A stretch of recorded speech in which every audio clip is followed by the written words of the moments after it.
ॐ तव कथामृतं तप्तजीवनं कविभिरीडितं कल्मषापहं श्रवणमङ्गलं श्रीमदाततं भुवि गृह्णन्ति ये भूरिदा जनः।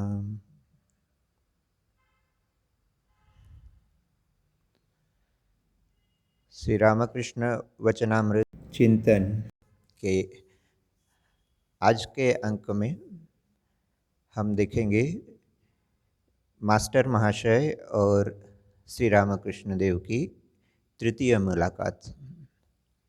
इस तृतीय साक्षात्कार का प्रारंभ भी उसी प्रकार से होता है जैसा कि द्वितीय साक्षात्कार का हुआ था।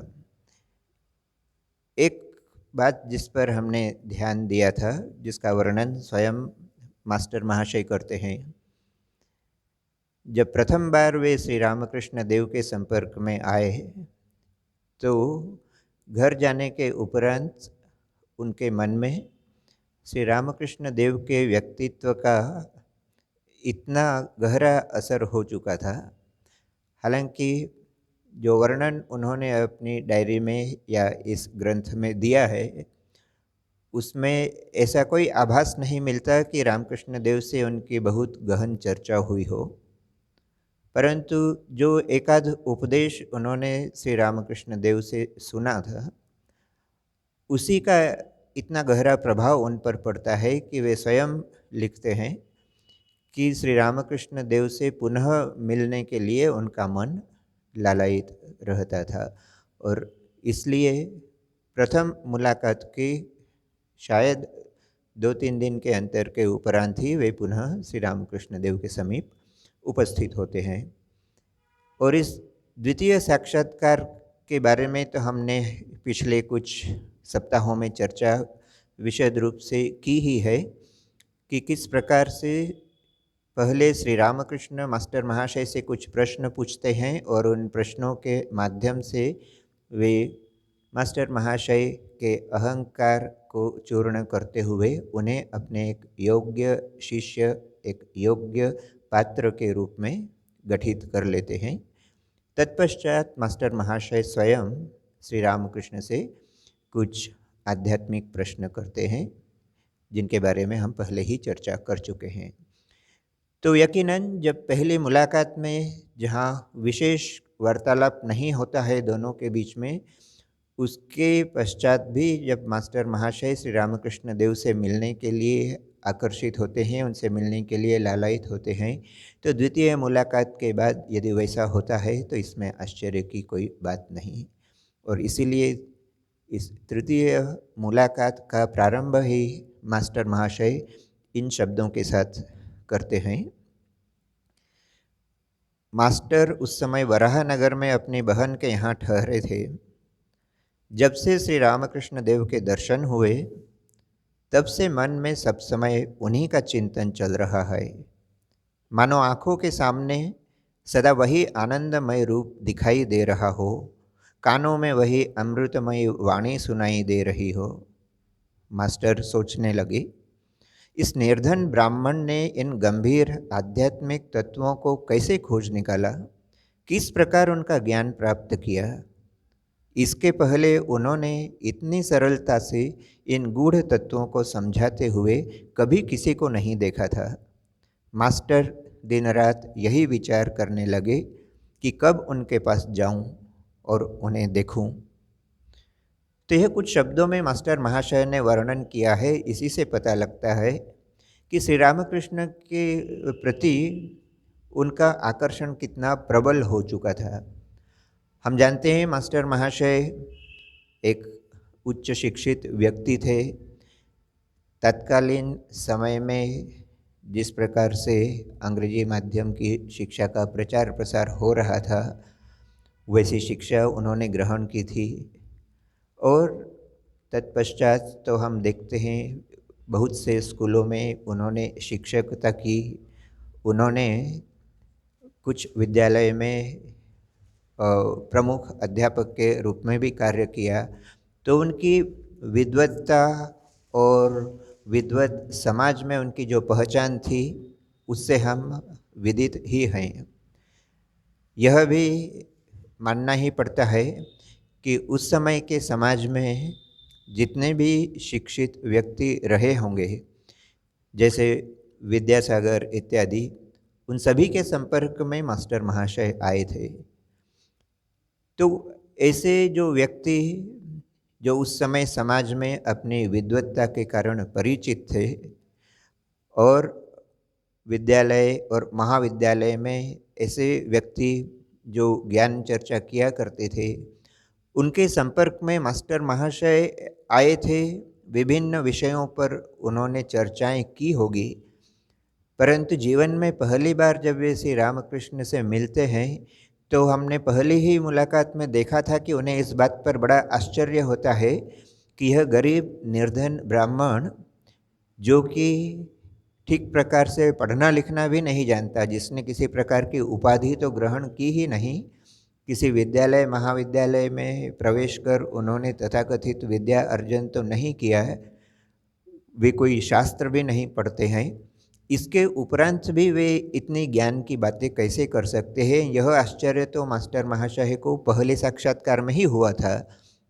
परंतु दूसरी मुलाकात में जिस प्रकार से उन दोनों के बीच में प्रश्नों का आदान प्रदान होता है, तो उसके बाद रामकृष्ण देव के प्रति उनके मन में जब यह भाव आता है कि यह गरीब निर्धन ब्राह्मण किस प्रकार से यह इतनी ज्ञान की बातें कर सकता है, यह उनके लिए सचमुच आश्चर्य की बात थी। क्योंकि तब तक अधिकतर तथाकथित शिक्षित व्यक्तियों के समान उनके मन में भी यही विचार रहा करता था कि विद्यालय या महाविद्यालय की शिक्षा ग्रहण किए बिना कोई व्यक्ति ज्ञानी हो ही नहीं सकता, कोई व्यक्ति समझदार हो ही नहीं सकता। परंतु श्री रामकृष्ण देव तो उस तथाकथित अंग्रेजी विद्या का यह जो एक कुप्रचार है, उसी को तोड़ने के लिए ही शायद आए थे। तो यहाँ इस मुलाकात से उस चर्चा का जो निष्कर्ष निकलता है वह यही कि ज्ञान प्राप्ति के लिए किसी प्रकार की उपाधि की आवश्यकता नहीं होती। इस तृतीय मुलाकात से हमें एक और तथ्य के बारे में पता चलता है। मास्टर का मन तो रामकृष्ण देव से मिलने के लिए लालायित था ही, और वे जब अगले रविवार को वहाँ पहुँचते हैं, दिन था 5 मार्च, उस दिन जब वे पहुँचते हैं दक्षिणेश्वर में, तो पहली बार भविष्य के स्वामी विवेकानंद से भी उनकी मुलाकात होती है। हालांकि उस समय कोई नहीं जानता था कि वह युवक जो श्री रामकृष्ण देव के पास आया जाया करता था, वह स्वामी विवेकानंद के रूप में अपनी पहचान बनाएगा। परंतु फिर भी उस युवक में जो तेज था, उस युवक के व्यक्तित्व में भी जो आकर्षण था, उसका आभास मास्टर महाशय इन शब्दों के साथ करते हैं। कमरा भक्तों से ठसाठस भरा हुआ है। रविवार के कारण अवसर पाकर कई भक्त दर्शन के लिए आए हैं। उस समय मास्टर का किसी के साथ परिचय नहीं हुआ था। वे भीड़ में एक और जाकर बैठ गए। देखा, श्री रामकृष्ण भक्तों के साथ प्रसन्न मुख हो वार्तालाप कर रहे हैं। एक 19 साल के लड़के की ओर देखते हुए श्री रामकृष्ण बड़े आनंद के साथ वार्तालाप कर रहे हैं। लड़के का नाम है नरेंद्र। अभी ये कॉलेज में पढ़ते हैं और साधारण ब्राह्मण समाज में कभी कभी जाते हैं। इनकी आंखें पानीदार और बातें जोशीली है, चेहरे पर भक्ति भाव है। तो इस प्रकार मास्टर महाशय का नरेंद्र के साथ परिचय होता है। कमरा भक्तों से भरा हुआ है, परंतु मास्टर महाशय इस बात की ओर इंगित करते हैं कि किस प्रकार उस भीड़ में भी श्री रामकृष्ण देव नरेंद्र के प्रति अपना स्नेह प्रदर्शन करते हैं, और नरेंद्र की बातों में भी किस प्रकार का जोश है, इस बात का उल्लेख मास्टर महाशय करते हैं। चूँकि मास्टर महाशय वहाँ पहुँचने से पहले ही वार्तालाप चल रहा था, तो वार्तालाप प्रारंभ कहाँ से हुआ इसका तो कोई आभास हमें नहीं मिलता, परंतु मास्टर इन शब्दों के साथ इस विषय का वर्णन करते हैं। मास्टर को अनुमान से मालूम हुआ कि विषयासक्त संसारियों की बातें चल रही है। ये लोग ईश्वर भक्त धर्मपरायण व्यक्तियों की निंदा किया करते हैं। फिर संसार में कितने दुर्जन व्यक्ति हैं, उनके साथ किस प्रकार बर्ताव करना चाहिए, ये सब बातें होने लगी। तो एक और महत्वपूर्ण सूत्र हमें यहाँ से मिलता है।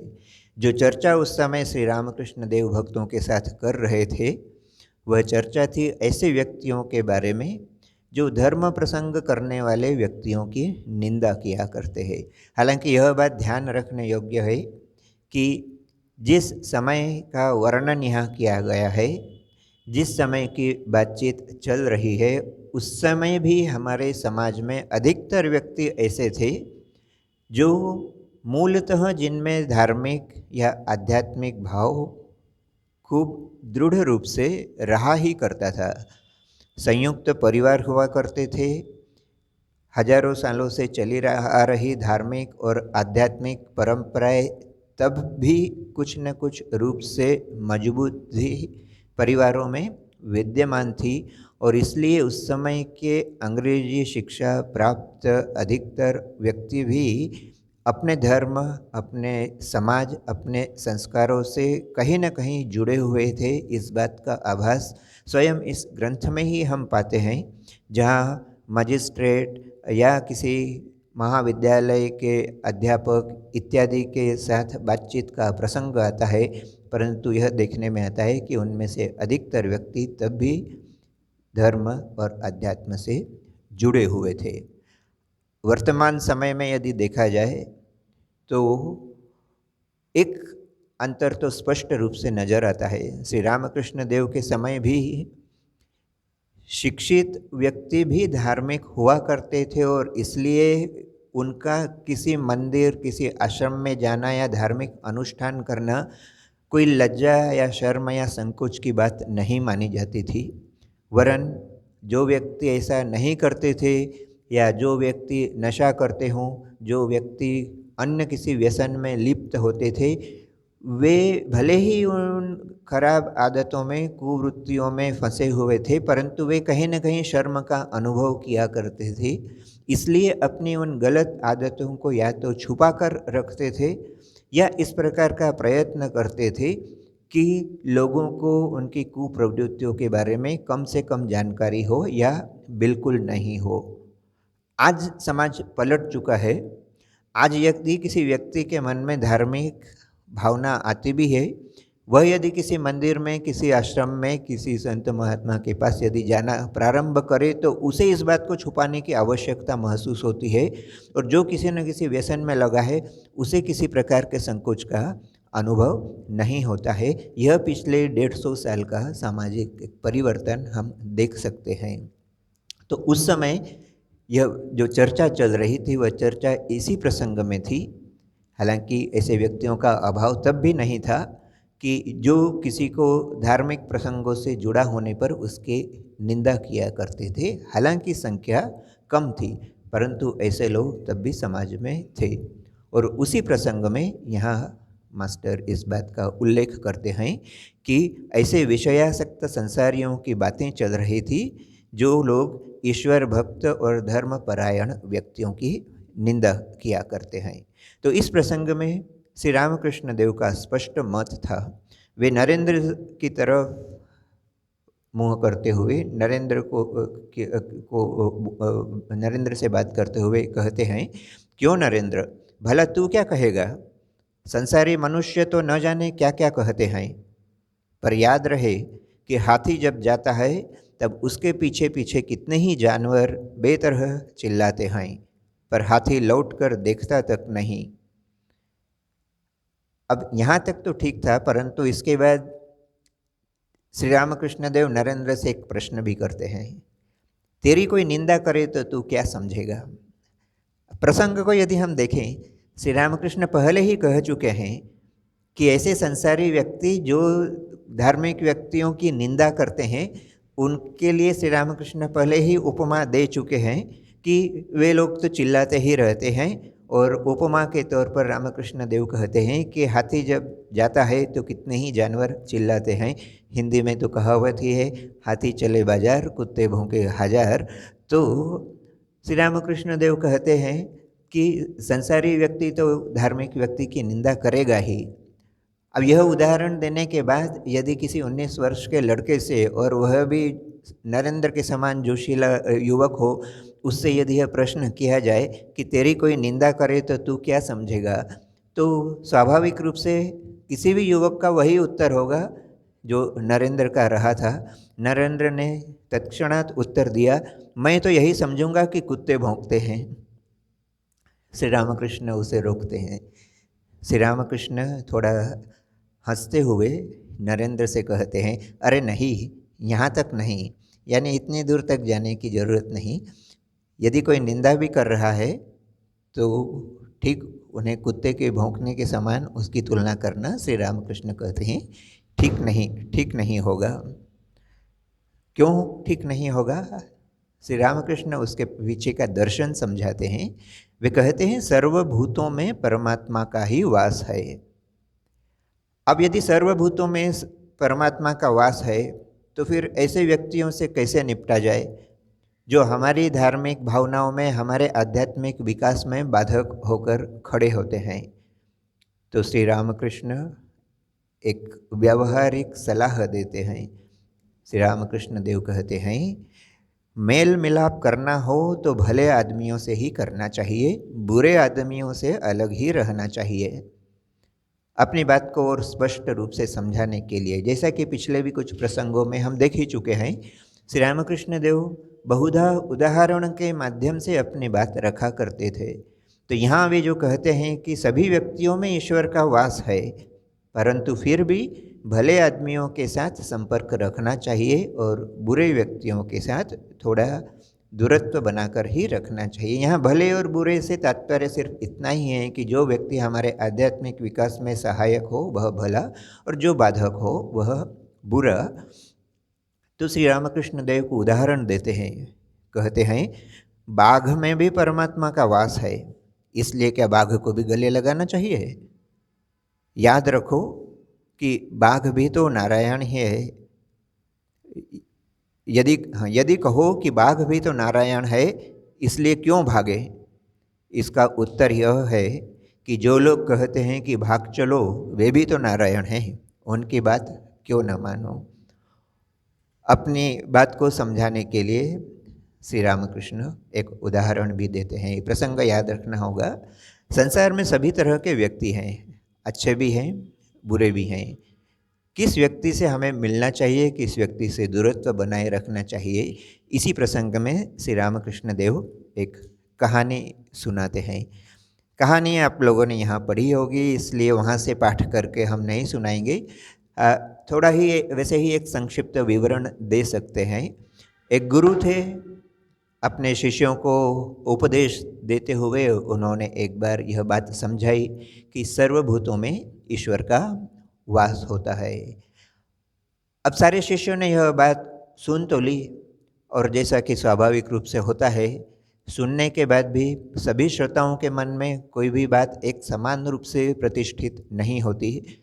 तो उन शिष्यों में कोई एक शिष्य रहा होगा जिसने गुरु की इस बात को बहुत ही गंभीरतापूर्वक लिया, और इसलिए उपदेश समाप्त होने के पश्चात जब वह शिष्य जंगल में किसी कार्य से जाता है, अपने आश्रम से जुड़े हुए किसी कार्य से जब वह जंगल में जाता है, तो अचानक एक शोर सुनाई देता है। कुछ लोग चिल्लाते हुए इस शिष्य की तरफ आते हैं और कहते हैं कि भाग चलो, पीछे से एक पागल हाथी आ रहा है। यह शिष्य तो कुछ देर पहले ही गुरु के पास से उपदेश लेकर गया था।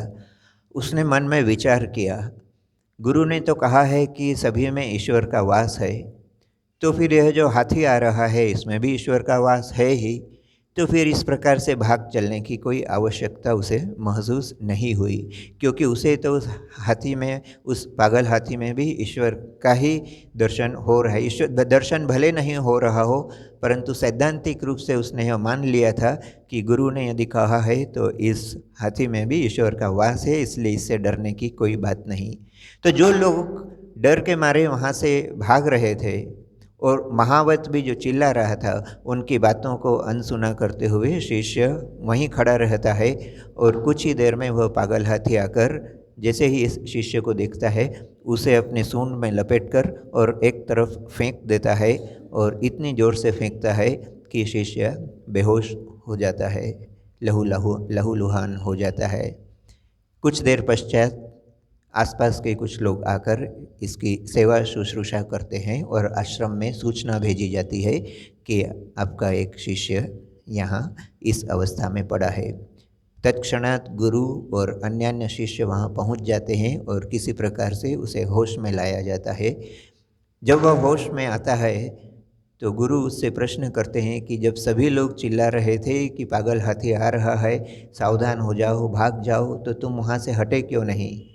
और गुरु शिष्य ने बड़े सरल भाव से उत्तर दिया कि आप ही ने तो उपदेश दिया था सभी में ईश्वर का वास है, तो भला उस हाथी में भी तो ईश्वर का वास रहा ही होगा। यह सोचकर मैं वहाँ से नहीं हटा। गुरु ने उसे समझाया कि यह बात तो ठीक है कि हाथी में ईश्वर का वास है, परंतु जो लोग कह रहे थे कि यहाँ से भाग चलो, वह जो महावत चिल्ला रहा था, दूसरे लोग जो भय से चिल्लाते हुए कह रहे थे कि यहाँ से भाग चलो, उनमें भी तो फिर ईश्वर का वास था, उनकी बात क्यों नहीं मानी? कहानी यहीं समाप्त हो जाती है, पर हमें सोचने के लिए बाध्य करती है। समाज में हम रहते हैं, सभी प्रकार के मनुष्यों से सामना तो हमारा भी होता है। उनमें से कुछ उस पागल हाथी के समान होते हैं और कुछ उस महावत या उन डरे हुए लोगों के समान होते हैं जो हमें खराब व्यक्तियों से, बुरे व्यक्तियों से दूर रहने का संदेश देते हैं। भगवान ने सभी भूतों में अपना वास बनाया है, यह ठीक है, परंतु भगवान ने सोचने समझने के लिए बुद्धि भी दी है। इस बुद्धि का प्रयोग किस प्रकार से करना, यह न तो कोई गुरु सिखा सकता है, न ईश्वर आकर सीधे सिखाता है। यह हमें अपने अनुभव से सीखना पड़ता है। और अपने अनुभव से यदि हम इस बात पर विचार करने में सक्षम जब हो जाते हैं कि हाथी में, पागल हाथी में भी नारायण देखना है, बाकी जो सावधान करते हैं उनमें भी ईश्वर देखना है, परंतु इन दोनों में से किस पर अधिक विश्वास करना है, किसकी बात पर विश्वास कर कर हमें अपना व्यावहारिक जीवन यापन करना है, यह हमें कोई सिखा नहीं सकता। यह या तो हमें अपने अनुभव से ही आता है या ईश्वर की कृपा से यदि यह विवेक बुद्धि हमारे भीतर काम करने लगे तो ही हम इस समाज में ठीक रूप से जीवन यापन कर सकते हैं। नहीं तो होता यही है कि जो संसारी लोग हैं उनकी तो जीवन शैली बड़ी स्पष्ट होती है। चूँकि उन्हें ईश्वर से कुछ लेना देना नहीं है, उन्हें धार्मिकता से, उन्हें नैतिकता से कुछ लेना देना नहीं है, इसलिए उनकी जीवन शैली स्पष्ट होती है। परंतु जो धर्म के पथ पर चलते हैं, जो अध्यात्म के पथ पर आगे बढ़ने का प्रयास करते हैं, उनके जीवन में यह समस्या आती है कि वे किस वस्तु को ईश्वर से जोड़कर देखें और किस वस्तु को ईश्वर से अलग करके देखें। यहाँ यदि अपना खुद का विवेक यदि नहीं लगा पाए तो फिर जीवन कठिन हो जाता है। और इसीलिए धार्मिक व्यक्तियों के मन में ही यह प्रश्न अधिकतर आता है कि हमारे जीवन में क्यों कष्ट है। हम जब ईश्वर के लिए अपना जीवन देने के लिए तैयार है, हम जब एक नैतिक व्यक्ति के रूप में या एक धार्मिक व्यक्ति के रूप में जब हम अपना जीवन बिताना चाहते हैं, तो हमारे जीवन में क्यों परेशानियां आती है। इस प्रकार की परेशानी तथाकथित संसारी व्यक्ति के मन में इतने नहीं आती, क्योंकि वह उन बातों पर विचार ही नहीं करता है। तो श्री रामकृष्ण देव की यह जो कहानी है, यह हमें सोचने पर बाध्य करती है। अपनी बुद्धि का विकास हमें ही करना है, अपनी बुद्धि का प्रयोग हमें ही करना है, और हमें पागल हाथी में भी नारायण देखना है, हमें सभी लोगों में नारायण देखना है, परंतु अपने जीवन में आने वाली समस्याओं का या अपने जीवन का निर्धारण करने वाली जो चुनौतियां आती है, जो विकल्प हमारे सामने आते हैं, उन विकल्पों में से किस विकल्प को चुनना है, इसका निर्धारण हमें ही करना होता है। और इसलिए मूल रूप से ईश्वर का वास भले व्यक्तियों में भी है, बुरे व्यक्तियों में है, सब जीवों में ही है, परंतु सभी व्यक्तियों से समान रूप से संपर्क नहीं रखा जा सकता है। जैसा कि और एक उदाहरण में श्री रामकृष्ण देव कहते हैं कि बाघ में भी नारायण है, परंतु बाघ को गले नहीं लगाया जा सकता। ठीक उसी प्रकार से समाज में भी जब हम रहते हैं, सभी व्यक्तियों से शायद हमारा संपर्क हो, सभी व्यक्तियों के साथ शायद हमें संपर्क रखना पड़े, परंतु उस संपर्क का भी एक तारतम्य होना चाहिए। किसी से जितनी आवश्यकता हो उतना संपर्क रखा जा सकता है, किसी से घनिष्ठ रूप से वार्तालाप किया जा सकता है, किसी से दूरत्व बनाए रखने की आवश्यकता होती है और शायद किसी से किसी भी प्रकार का संपर्क रखने की आवश्यकता न पड़े। तो यह निर्धारण जो है, यह जो विचार है, यह हमें ही करना है। इसी प्रसंग में श्री रामकृष्ण देव और भी बहुत कुछ कहते हैं, वह भी एक कहानी के माध्यम से, परंतु उस पर हम अगली चर्चा में विचार करेंगे। ओम शांति शांति शांति। हरि ओम तत्सत। श्री रामकृष्णार्पणमस्तु।